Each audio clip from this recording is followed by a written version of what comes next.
Mark. And I'm Josh. And this is Alter Ego Comics TV, where we talk about the week's best comics live with you on Facebook or not live on YouTube and podcast land. So, it is an interesting week, isn't it, sir? Indeed. Indeed. So, yeah, it's interesting.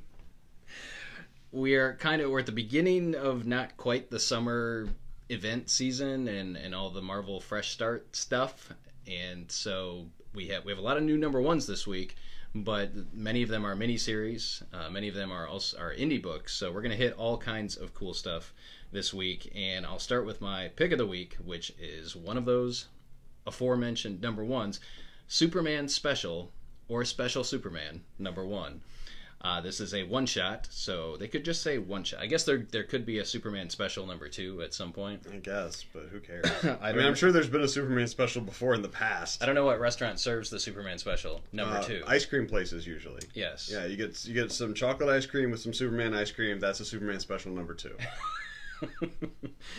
So, Superman and Action Comics are both being taken over by writer extraordinaire Brian Michael Bendis, starting in June, if I'm not mistaken, and that is after his Man of Steel miniseries, which comes out this month, I think, or it could be June, there's July. not that much of this Might be month June, left. July, and that's weekly. Man of Steel is weekly. Yeah. So this is kind of a swan song to the Superman series before Bendis. We'll say BB instead of BC. And the great thing about it is that there are 3 stories in here, and the largest story, the longest story, is by the regular Superman creative team of Peter Tomasi, Patrick Gleason, and the artwork on here is by what's his nuts, Godlewski. What is your first name, sir? Hi, Roberto. There it is, Scott Godlewski. Hi, of Alex. Copperhead fame. So this picks up, going way back 2 years ago or 3 years ago, right, to Superman number 8 and 9, I believe, which involved Dinosaur Island and the Challengers of the Unknown, the original the Losers. Yeah, we'll get to Challengers in a minute, but the Losers, and it's just awesome. Tomasi and Gleason on Superman was a joy. Bendis, you have some mighty big shoes to fill, and you're a very short man, so I don't know how that's going to work out. But this is great. If you enjoyed Tomasi and Gleason's run on Superman, there is absolutely no reason why you shouldn't pick this up. There is also a story by this person and Brian Hitch. There it is, Mark Russell and Brian Hitch. And then we've got the final story by if you like dogs, and this has come up in conversation here before about animals and such, the second story is for you. The third story is Ian Flynn and Kara Andrews on art and colors. So it is a lot of fun. Superman Special is absolutely worth your time if you're a fan of the Man of Steel. Hi, Paul. Hi, Ivan. I believe you, I guess. And Cincy wants to know how many issues is Bendis' Man of Steel. Is it 5 or 6? I think it's 6, off the top of my head. Cool. And it is weekly. Yes. So whenever it starts, it'll be just straight through for. Well, it starts. It's either the first week of June or the last week of May, I think, because we've already I think it's 5 the weeks, first 2 issues. and then it'll be the last week of June, and then every week, or the last week of May, and then every week in June. I think could be, and then we start July with. Well, does it start July 4th? No. Okay. No, July 4th is Captain America, Batman 50 and Captain America number 1. Batman's what? Among other things. There could be a Superman issue out that week. I don't know. I mean, you would be pumping it if it was. Oh, that's right. They're just going back to the regular numbering, though. They're not renumbering. Yeah, it'll be 1001 and 40 or whatever. All right, my pick of the week this week is by Garth Ennis and Goran Sudžuka, we'll say. It is called A Walk Through Hell. Garth Ennis is probably best known for his work on Hellblazer and The Punisher, and of course Preacher, which is on the AMCs, and really any book where they have no rules about what you can and can't do. Garth Ennis is probably involved somewhere. Crossed, he originally originated, although he doesn't write much of the more modern stuff. So he's incredibly talented, but he also is for a very specific audience. So if you like crime, kind of investigative stuff, and you aren't afraid of anything ever, you should check out A Walk Through Hell. We've got sort of, I guess they're FBI agents who are investigating some weird occurrences, and it is some freaky deaky stuff going on. I'm not sure if we're in like X-Files land, if it's like supernatural or if it's a psychological thing, but people Both are being... of those would qualify for X-Files land. Just well, yeah, I suppose.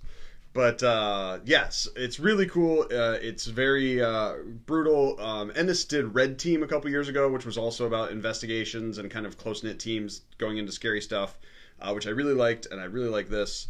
So if you like crime, investigative stuff... If you like Garth Ennis. Yeah, really, Garth Ennis is sort of his own genre at this point. Really, you're going to get this book if you're an Ennis fan. Yeah. But again, I'm not a huge Garth Ennis fan, but I really enjoy that first issue. Alex has also chimed in that it was a fun, messed up read, so he enjoyed it. I don't think he's a huge Garth Ennis fan. We know he's not a Steve Dillon fan. That's why he doesn't read Preacher, because he hates Steve Dillon. Uh-huh. He hated him to death, is my understanding, actually. There's a story behind that, folks, but we won't get into it right now. No, that was pretty much the whole story. Yeah, okay. That's it. Alex hated him. He's dead now. Coincidence? All right, next up for me is The Hunt for Wolverine, Claws of a Killer. Number 104. This is written by Mariko Tamaki, artwork by, I don't even know. Is that Claw with a K? Is it the guy from Black Panther? Yeah, okay. Yeah, it's what's it? Ulysses is his first name. This is the third Hunt for Wolverine miniseries that spun out of the Hunt for Wolverine one-shot, and this involves the people that hate Wolverine. So you've got Lady Deathstrike, Sabretooth, and Daken. I'm going to call him Daken. Daken and the Barbie. Yes. Artist on the first issue of Superman is Ivan Rice and Jason Fabok. I don't know if they're on the whole run or not. I'm sorry, of Man of believe Steel. it's a different artist every issue. That sounds like the sort of thing I know Jose Luis Garcia Lopez is in there somewhere, because that was a big hullabaloo. So anyway, back to Claws of a Killer. If you've been following The Hunt for Wolverine, you're going to want to pick this up. Each of the miniseries is kind of from a different genre. So you have the Daredevil book, which is a mystery kind of detective story. You've got the Iron Man book, which is action adventure, team stuff from the New Avengers team from Bendis's run, and now we have Claws of a Killer, which is the horror book. And I really liked it. I liked it more than I thought I would, because I really... don't care about any of the characters. I don't care at all about anyone in this book. I like Sabretooth as a villain. I like Sabretooth as Wolverine's arch enemy. I don't like Wolverine and Sabretooth on the same team. Is Sabretooth still flipped or not? I don't think so. Because in Weapon X, he still seems like he's a good guy, even if he hates Old Man Logan's guts. But like in this, he definitely seemed more murdery than the That's what happens when you missed editorial staff meetings. Yes. You write Sabretooth the way that you last remember him being. And despite that, Lady Deathstrike's another one. I mean, sometimes she's good, sometimes she's not. And when in my day, Lady Deathstrike was always a villain. She was always evil. But I guess we have to walk that line now. You've got Harley Quinn, you've got Catwoman, anyway. Yeah.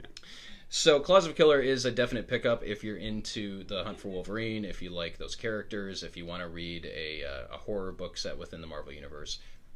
All those would be satisfied by Claws of a Killer. Tim Allen returns to the big red suit in the Santa Claus 4, Claws of a Killer.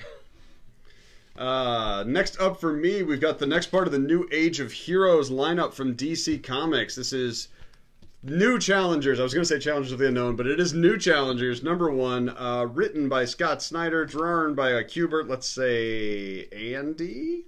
Oh, we've got 2 writers, Scott Snyder and Aaron Gillespie. Yeah. Mickey Gillespie's great-grandson, I believe. And some inks by Klaus Janson of Daredevil fame. And The Dark Knight. So that's some pretty good pedigree. So, the Challengers of the Unknown are part of that weird subset of DC continuity people like Cave Carson and, well, to a limited extent, Doom Patrol. The weird groups that only show up when they seem relevant and necessary. But obviously, Challengers Mountain was a big plot point in the Dark Knight's Metal series earlier this year. And we did see some stuff relating to the Challengers in there. This is spinning out of that. This is a completely new team. I'm pretty sure. I haven't seen any of these people before. I haven't seen. Yeah, completely new team. So they're just being recruited into the Challengers. So they're learning about it as we're learning about it, which is always good because it's easy for new readers to jump on, even if you don't know 50 plus years of Challengers of the Unknown history. It does acknowledge the Challenger stuff that's gone before, but not in a way that requires you to know anything. And it's a fun kind of adventure. I almost want to compare it to Suicide Squad, because these people are recruited kind of without their consent, and they're kind of forced to comply, but they're not villains. They're good. Well, we think. We don't really know anything about them. There's definitely some implied. We got a flashback stuff. on what? One character? The main character, who I did like that flashback. I thought that was cool. But yeah, very exciting, very mysterious. Scott Snyder has got a pretty good track record of writing DC books. I think if you liked Batman Metal, you'll like this. New challengers, that's a thing. Those tattoos are going to start being big. Yes. That's real popular this con season. My final selection this week is Dead Hand #2, written by Kyle Higgins. Don't remember the name of the artist. I don't have it in front of me. Sean something or other. I know he's Irish. Dead Hand, hopefully you had a chance to pick up Dead Hand #1. I talked about it last month, or when the first issue came out, and definitely has a spoiler ending, has a twist at the end, kind of like an M. Night Shyamalan movie. And I will tell you that #2 also has a twist at the end. Did you read it? I did. I'm trying to remember what the twist was. Okay. That's sure the twist. There was a twist at the end. This is a really solid book. I'm enjoying it. Cold War thriller, also set during the present day. Actually, I was going to say, a lot of stuff. It's set up by the Cold War, and the Cold War influences where we are now in the story. But it takes place in present day, and not everything is as it appears. Involves various secret agents working for different governments during the Cold War, as well as some Twilight Zone. Some sprinkles of the Twilight Zone. There's some sprinkles from the Twilight Zone. But Dead Hand is really good if you're looking for an indie book to pick up. This one's published by Image. You can hopefully still get copies of issue #1. I know we still have copies of issue #1 available. But good stuff. Since he says he's really starting to enjoy the Old Man Logan character, I hope he sticks around in some capacity once 616 Logan is back.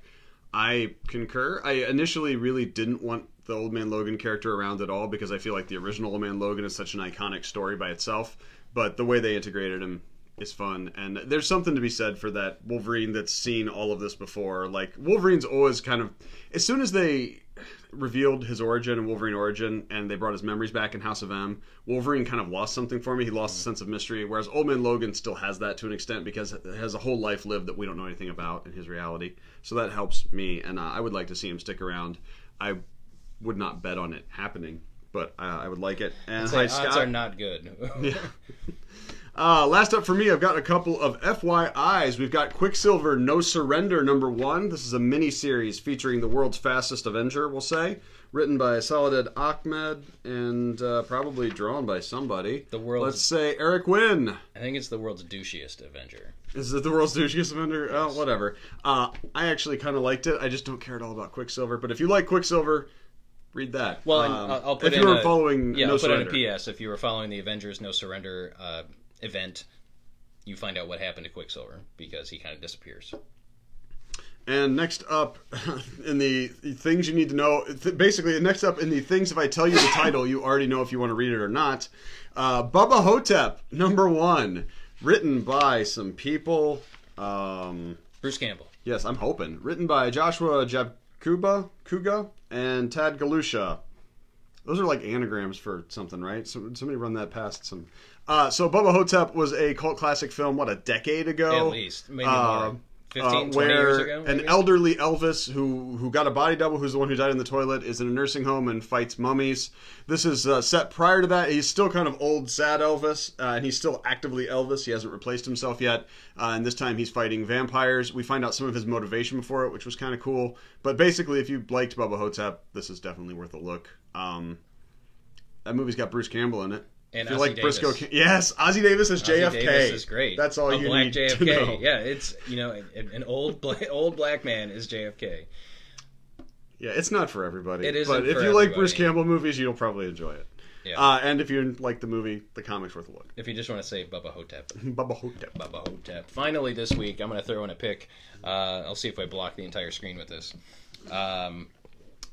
If you enjoyed Avengers Infinity War, if you like to play tabletop games, if you have a youngin' in your household that enjoyed the movie, I would highly recommend this new game, Thanos Rising by USAopoly.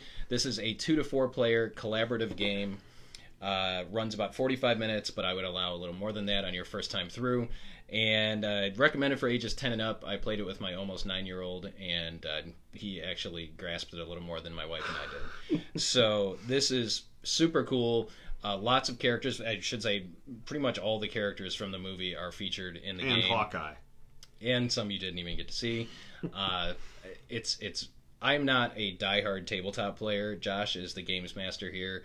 I like some games, but I don't like them to be extremely complicated, and I don't think this one is. But it's got a bunch of cool stuff that comes with it. You know, the Infinity Gems and a little figurine of Thanos. And every turn, basically Thanos gets a turn, and then each player gets a turn, and Thanos inflicts damage on everybody that he's facing every turn.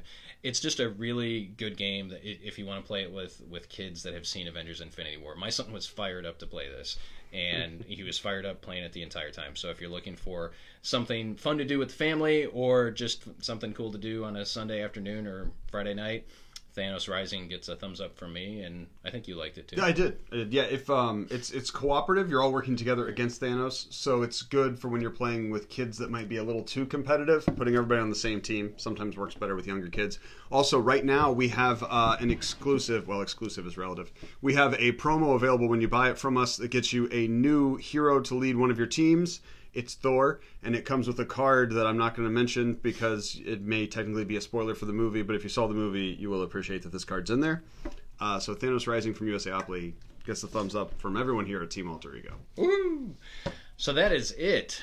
New stuff next week. There are new Marvel comics hitting the shop next week, so tune in. I mean, there are new Marvel comics in the shop every week. New Marvel number ones. I think Black Panther comes out next week, and there may be more. Who knows? But there will be new stuff to talk about, because there'll be things we want to talk about. I'm going to sing the Mr. Rogers song. You'll have things you want to talk about. Tom Hanks. I will. It's going to be too. Awesome.